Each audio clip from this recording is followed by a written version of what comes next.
Diriwayatkan beliau mendengar jawaban Nabi sallallahu alaihi wasallam, menjawab salam beliau setiap beliau tasyahud.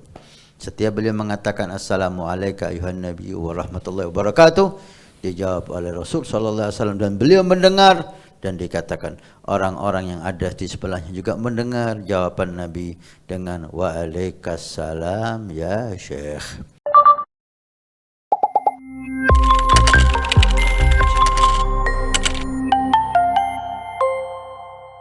24 jam bersama Nabi sallallahu alaihi wasallam. Adab yang ke-22, adab tasyahud, adab ketika kita tasyahud. Tasyahud dibagi menjadi 3 adab. Dinamakan tasyahud karena di situ ada kalimat syahadatain. Asyhadu an la ilaha illallah, asyhadu anna Muhammadar Rasulullah. Yang pertama, duduk di tasyahud atau at-tahiyat. Untuk at-tahiyat pertama disunahkan duduknya itu iftirash, seperti duduk di antara 2 sujud. Untuk tahiyat terakhir maka disunahkan posisi duduknya at-tawarruk. At-tawarruk adalah duduk terakhir sebelum salam. Dikatakan terakhir karena bisa jadi tasyahudnya terakhir tapi duduknya enggak terakhir. Bagi seseorang yang disunahkan sujud sahwi, maka duduk tasyahudnya iftirash seperti di tahiyat pertama. Setelah selesai tasyahud, kemudian dia sujud untuk sahwi 2 kali. Setelah sujud 2 kali, duduk sebelum salamnya baru tawarruk. Habis duduk tawarruk langsung salam. Tapi bagi seseorang yang tidak disunahkan sujud sahwi, maka dari awal duduknya sudah tawarruk. Duduk tawarruk adalah kaki kiri dikeluarkan di bawah kaki kanan, kemudian bagian kiri kita melekat di tanah atau melekat di tempat duduk kita. Jadi duduk agak miring gini dan kaki kanan diangkat seperti ini. Jari-jari kaki kanan diangkat dan kita duduknya di lantai. Kaki kiri, jari-jari kaki kiri keluar di kaki kanan, di bawah kaki kanan seperti yang kita saksikan di sujud, di duduk terakhir. Posisi duduk ini sunnah. Yang kedua, posisi tangan. Untuk tangan kiri posisikan di jari-jari tangan kiri disejajarkan di lutut, ya, jangan melebihi lutut. Coba di shooting. Nah, jari-jari kiri sejajar dengan lutut kita. Jangan gini melebihi, jangan gini. Nah, jadi sejajar. Untuk jari-jari kanan semuanya menggenggam kecuali jari telunjuk kita. Posisi seperti ini. Ini posisi tangan kanan dan posisi tangan kiri, semuanya menggenggam kecuali jari telunjuk kita yang kita keluarkan. Kita angkat ketika kalimat Allah, asyhadu an la ilaha illallah. Untuk Imam Syafi'i sunnahnya sekali diangkat asyhadu an la ilaha illallah terus sampai selesai kita tasyahud. Ini yang mu'tamad. Untuk di madhab yang lain, la'alla Imam Malik, mereka mensunnahkan setiap lafaz Allah diangkat, asyhadu an la ilaha illallah wa asyhadu anna Muhammadar Rasulullah.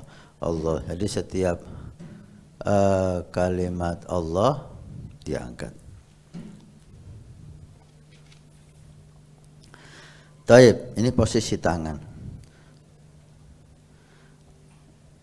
Sunnah dalam tasyahud menghadirkan suasana di mana tasyahud itu adalah dialog antara Allah Subhanahu wa taala dan nabinya Muhammad sallallahu alaihi wasallam ketika Isra dan Mi'raj. Mulai dari awal ketika Nabi menghadap Allah, beliau mengatakan at-tahiyyatul mubarakatus salawatut thayyibatu lillah. Ini kalimat Nabi sallallahu alaihi wasallam. Kemudian penghormatan Nabi kepada Allah dijawablah oleh Allah, assalamu alayka ayuhan nabi wa rahmatullahi wa barakatuh. Ini kalimat dari Allah Subhanahu wa taala ke Nabi sallallahu alaihi wasallam. Kemudian Nabi mengatakan kembali, assalamu alayna wa ala ibadillahi salihin. Ini kalimat Nabi sallallahu alaihi wasallam menyambut dari Allah Subhanahu wa taala. Kemudian para malaikat Allah langsung bersama-sama mereka mengatakan asyhadu an la ilaha illallah wa asyhadu anna muhammadar rasulullah. Ini tasyahud. Maka hendaknya kita menghadirkan hati kita di suasana itu. Dari sinilah Nabi sallallahu alaihi wasallam bersabda, as-shalah mi'rajul mu'min. Salat itu adalah mi'rajnya seorang mukmin. Seorang mukmin mi'raj kepada Allah ketika mereka salat.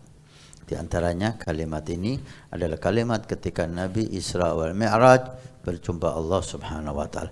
Hadirkan itu, maka akan membantu kita untuk lebih khusyuk lagi. Allahumma salli wa sallim alaihi. Kemudian ketika kita mengucapkan assalamu alayka ayyuhan nabiyyu, hendaknya kita menghadirkan Nabi sallallahu alaihi wasallam di hadapan kita. Bagi yang pernah bermimpi berjumpa Nabi sallallahu alaihi wasallam bisa membayangkan Nabi di hadapannya. Atau sebagian ulama membolehkan kita untuk membayangkan wajah guru kita yang menyambungkan kita kepada Nabi sallallahu alaihi wasallam. Karena lafaz di sini lafaz khitab. Assalamu alayka. Ka itu kamu wahai Nabi, keselamatan untuk kamu wahai Rasul sallallahu alaihi wasallam. Maka kamu itu di depan kita. Enggak ada kamu itu, enggak ada di depan kita, bukan kamu. Assalamu alaihi. Salam atasnya itu ghaib, enggak ada. Kalau ka itu adalah khitab, kita seakan-akan Nabi di depan kita sallallahu alaihi wasallam. Kemudian dihimbau untuk kita mendengar dan berusaha mendengar atau membayangkan untuk mendengar jawaban dari Nabi sallallahu alaihi wasallam kepada kita ketika kita bersalam tersebut. Karena ibtida'u bisalam sunnah, memulai salam itu sunnah, wa raddu salam wajib, dan menjawab salam hukumnya wajib. Maka pastilah Nabi menjawab salam kita sallallahu alaihi wasallam. Bayangkan kita mendengar jawaban dari Nabi sallallahu alaihi wasallam.